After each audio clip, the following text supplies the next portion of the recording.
Coach, 11-1 win in game one of the series over Texas College. We'll start with your general thoughts.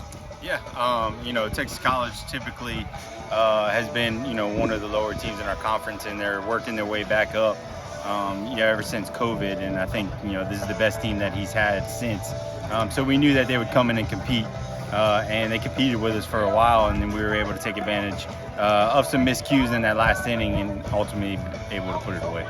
Talk a little bit about the pitching if you can. Pierce has a really good day on the bump, allows just 4 hits. Yeah. No, Pierce has been great for us all year long.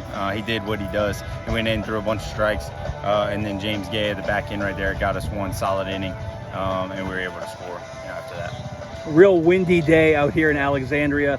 Didn't play too much of a factor for our fielders, but how much does that change the game for you when the winds are 20, 30 miles an hour? We don't really think about it too much. We try to execute our game plan, and, if the wind affects that, then it does. But, at the end of the day, we've got to go out and execute what we're trying to execute if we want to have success, regardless of what the conditions are. 9 hits, 10 walks on the day.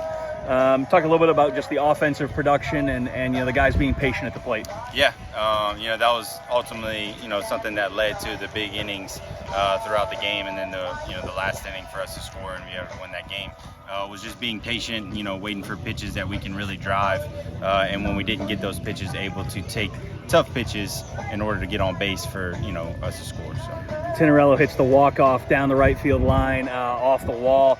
Only gets credited for a single. How disappointing is that as a hitter when you strike a ball that well and can only get credited with a single? I don't think I've ever seen Josh Tinarello disappointed very much. He's a guy that brings the energy every single day, regardless if he's in the lineup or not.